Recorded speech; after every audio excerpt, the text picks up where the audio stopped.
Hey Craig, Rob Zebart, Landmark Mortgage Planners. Just wanted to touch base with you on the client of yours from Maryland. Looked up the property, just guesstimating at $750,000. So I'm going to go ahead and just run a few different illustrations for you and email them over. Figured I'd just put it on a video real quick. Sometimes that helps. Put the margin at a 2.375, which is what we're running them at today. And I think you said date of birth was 9/14/48.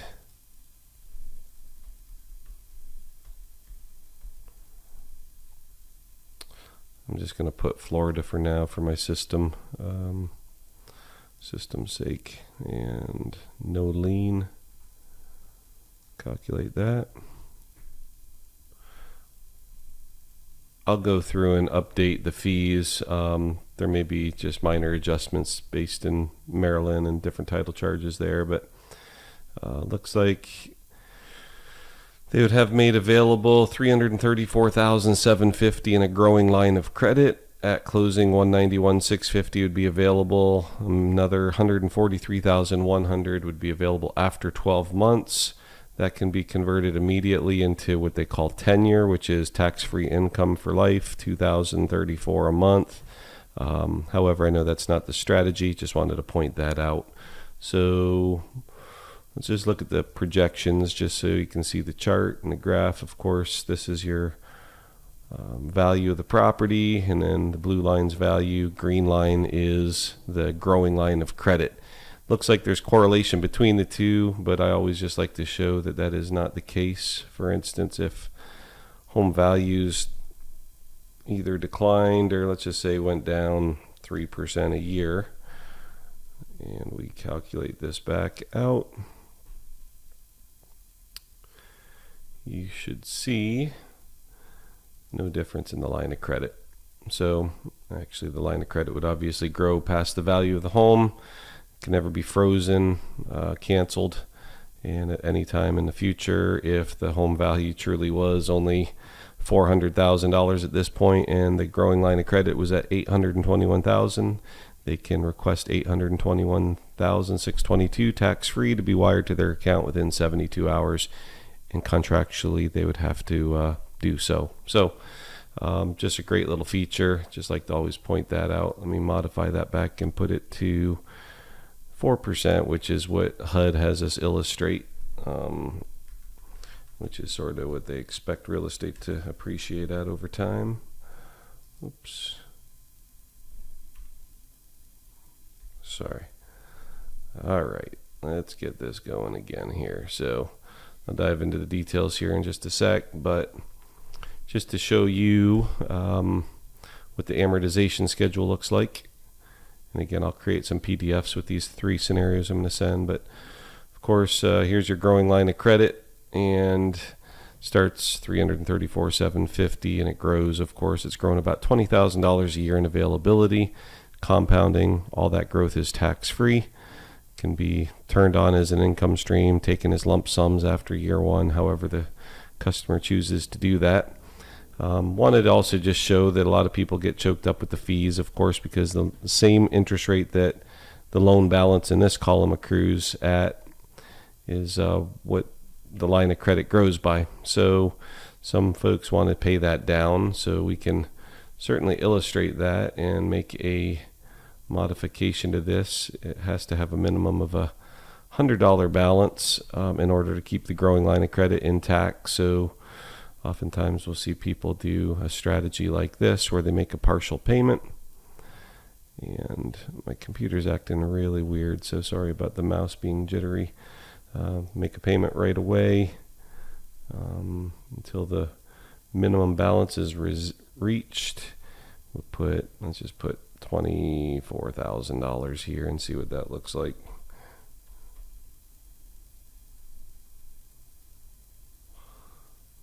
Calculate.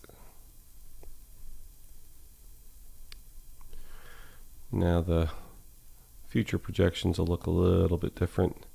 We didn't really focus on that loan balance at the bottom, but as you see, it drops at the very beginning there and then flattens out, basically is at a probably $100 or several $100 balance. So then you don't have any real, growth or interest expense on this loan balance, and that much more money goes into the growing line of credit. And as you can see here, we're growing by $24,000 a year, compounding over time.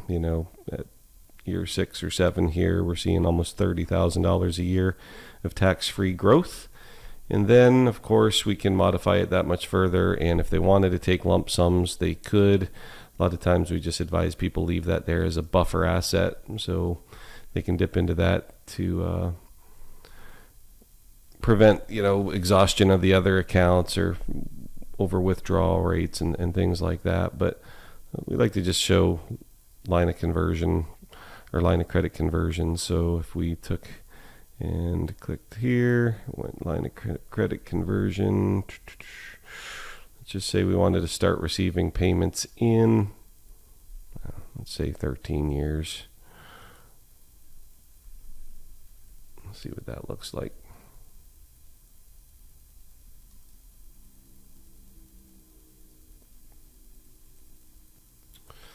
So now when we go to the future projection graph, it'll look a little different. You'll see the green line sort of drops. Perforated line would be what the growing line of credit would do if we didn't turn on the income here. And at 87 years old, you'd receive $72,984 a year tax-free for life.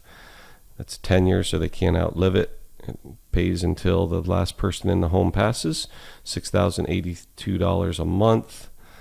That's sort of pushing it out a little far. Let's go to, just for fun, let's just go 10 years and see what it looks like. Not to be confused with tenure. 10 years would just be, let's see, sorry, line of credit conversion. And we'll go with 10 years later.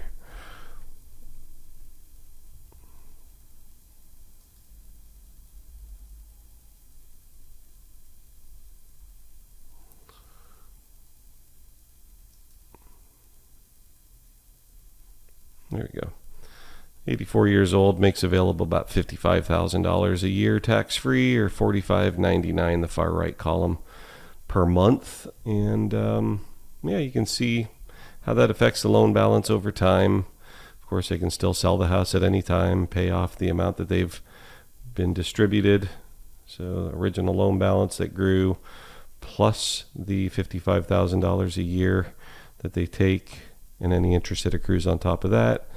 Sell the home, whatever's left over is the equity that goes to the estate. And you know how all those details work, so just wanted to share that with you. If you have any questions, give me a shout. I'll create a few PDFs and send it over. Look forward to talking to you soon. Thanks, Craig. Bye.